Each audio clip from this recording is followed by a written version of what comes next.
Coucou à tous. Bito, les femmes, women. Je veux m'adresser à vous aujourd'hui encore.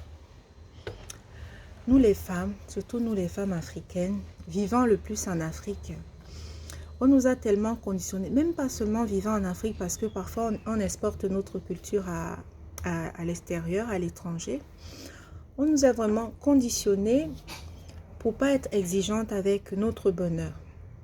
On nous a conditionnés de telle sorte qu'on ne doit penser à notre bonheur que sous le prisme de la réussite du couple, de la réussite de notre rôle de mère.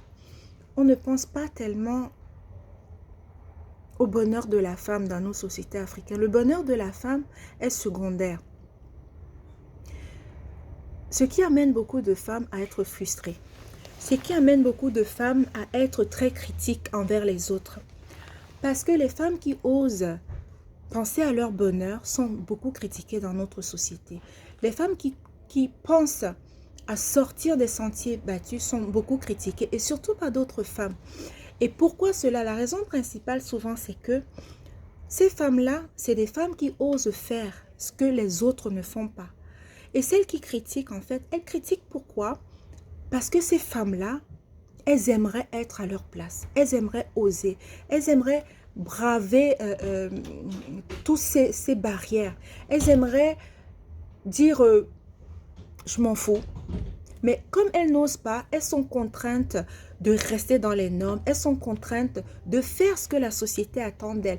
Elles sont contraintes d'être la femme idéale que la société africaine attend. Donc, elles restent parfois malheureuses dans des foyers. C'est pour ça que vous voyez parfois dans les réseaux sociaux, ces femmes, elles sont frustrées parce qu'elles ont des hommes qui les trompent à tout va. Elles n'oseront pas quitter, par exemple, un homme si elles en rencontrent un autre dont elles sont amoureuses, ce que les hommes peuvent faire facilement et qu'on accepte dans notre société. On va facilement critiquer une femme qui est mariée, qu'on estime qu'elle a tout, parce qu'elle a des enfants, elle a un mari, qui a peut-être un bon travail. Si du jour au lendemain, elle laisse tout ça pour suivre un homme, par exemple, qu'elle aime, elle sera vue comme la pire des femmes, parce qu'elle n'a pas le droit. Une femme n'a pas le droit de se dire que je vais vivre mon amour, je vais être la femme épanouie que je ne suis plus. Non, c'est pas important. On va dire, ah, on est dans la société bantou, ah, nos traditions, ah, la Bible et tout. Dès que tu fais ça, ah, tu veux copier les blancs. Le bonheur n'a pas de couleur. Le bonheur n'a pas de sexe. Penser à toi, penser à soi, c'est pas forcément réservé aux hommes. Qu'on me sorte pas les histoires, la polygamie, a fait ci, la polygamie est permise et les femmes n'ont pas le droit d'avoir un autre homme et tout, la femme. Non, ça c'est des conneries. Il faut toujours vous dire qu'il faut être égoïste. Je vous appelle à vous les femmes d'être égoïste. Vous n'avez qu'une vie, hein. Vous allez vous retrouver à 60 ans en train de vous morfondre, en train d'être aigri parce que vous avez voulu rester marié, parce que vous avez voulu rester en couple pour qu'on vous voit comme la bonne femme. Qu'est-ce qui est important? Ce que les gens pensent ou votre bonheur? De temps en temps, crachez un peu sur les ondits, crachez un peu sur ce que les autres pensent et pensez à vous. Même si vous devez vous reconstruire 5 fois, 10 fois, 20 fois, au moins vous vivrez des choses intenses et des choses bien pour vous. Qu'on arrête de vous bassiner, qu'on arrête de vous faire croire que si vous sortez des rangs, vous êtes une mauvaise femme. Non, la mauvaise femme, c'est celle qui se force à faire semblant d'être heureuse et dont les enfants voient malheureux tout au long de leur vie. Il y a des femmes qui sont très heureuses quand elles sortent d'un couple où elles sont pas épanouies. Elles vont peut-être être seules, plus épanouies. Elles vont peut-être rencontrer quelqu'un. Ça va peut-être pas durer, cette histoire. Vous rencontrez quelqu'un, peut-être, on va dire que le mec va vous conter fleurette, vous allez quitter votre mari. Et alors, vous allez aller avec cette personne. Si ça ne marche pas, c'est pas grave.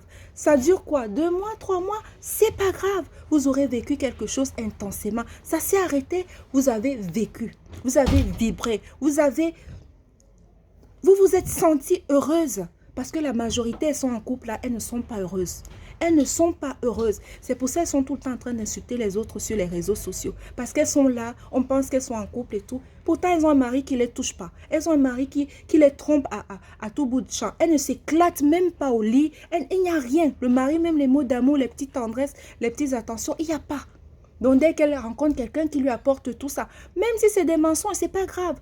Pensez surtout à ce que vous tirez de la relation. Ne cherchez pas qu'à l'autre en train de me mentir. C'est pas important. Ne dites surtout pas que c'est une question d'âge. Ah, quand tu atteins un certain âge, il n'y a pas question d'âge dans le bonheur. Pensez à votre bonheur. C'est ça qui est important. Arrêtez de vous frustrer dans des relations qui vous détruisent. Parce que la santé mentale, si on va étudier la santé mentale des femmes au Cameroun, ce serait lamentable. Surtout les femmes qui se contraignent à rester en couple. Oui, c'est une grosse contrainte. Elles vont beau paraître épanouies. Beaucoup sont malheureuses et elles seront les premières à tirer sur celles qui osent. Parce qu'elles n'ont pas le courage, elles n'ont pas la force d'oser. Le bonheur n'a pas de couleur. Et vous êtes vous-même responsable de votre bonheur. Soyez égoïste. Faites-vous du bien. C'est important de se faire du bien. Arrêtez de penser que ce ne sont que les hommes. Vous croyez que les hommes se gênent? Les hommes sont les êtres les plus égoïstes sur cette terre. C'est pour ça qu'on a tous les mots là dans les couples qu'il y a, les mots de couple qu'il y a dans notre société africaine. Parce que les hommes ne se gênent pas. Ils savent que vous êtes accrochés là sur votre clocher, vous n'allez jamais partir. Ils se gênent. Ils prennent des miettes de bonheur partout où ils peuvent. Parce qu'ils veulent se combler de bonheur. Ils veulent s'apporter ce qui les satisfait. Et vous, vous êtes là à la maison parce que la société, parce que la Bible, parce que les traditions. Vous croyez que ceux qui font des conneries, là, toutes les conneries que les gens font, ils respectent la tradition? Vous croyez qu'il y en a beaucoup là-dedans qui respectent la tradition comme elle est? Ils choisissent les pans de la tradition, ils choisissent les pans de la Bible qui les arrangent pour vous bassiner avec, pour vous crucifier avec. Et vous, pauvres femmes, vous êtes là, vous vivez avec des frustrations, pour après venir s'énerver sur d'autres femmes, pour les insulter sur les réseaux sociaux. Parce qu'une femme heureuse dans son couple, une femme heureuse dans sa vie ne viendra jamais insulter d'autres femmes dans les réseaux sociaux.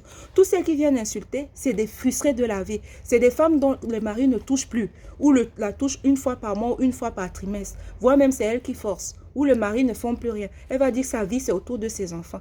Les enfants aiment voir leurs parents heureux. Ils seront heureux de vous voir, même en dehors du couple. Vous pourrez toujours très bien vous occuper de vos enfants et ils seront bien avec vous. Être en dehors du couple ne fera pas de vous une mauvaise mère. Que vous arrêtez de vivre sous le prisme du regard de la société africaine. C'est tout ce que j'avais à vous dire parce que je lis beaucoup de choses en ce moment. Je vois beaucoup de choses où on condamne des femmes parce que. En fait, on va encenser une femme qui reste dans le couple parce que, voilà, elle reste dans le mariage, même si elle est malheureuse. Et pourtant, c'est pas ça. C'est pas ça qui fait le bonheur. Il y a beaucoup qui sont dans leur couple, qui souffrent. Et quand le mari décide même de partir, vous allez insulter celle pour qui elle est partie. Non. Le mari a même libéré cette femme. Parce que parfois, il vaut mieux que le mec te quitte qu'il aille avec une autre. Parce qu'il t'a libéré d'un lourd poids. Tu n'étais plus heureuse. Lui non plus n'était pas heureux. Et lui, il a les couilles, excusez-moi, de partir avec celle qui fait vibrer son cœur. Toi, tu vas rester pleurnicher alors que tu n'étais pas heureuse avec lui. Mais tu forçais pour rester, pour qu'on dise que vous formez un couple. Arrêtons l'hypocrisie et vivez pour vous. Pensez à votre bonheur. Soyez égoïste, c'est important. C'est mon message du jour. Sur ce, allez, le téléphone a commencé à sonner. Il va falloir rebosser. Allez, bisous.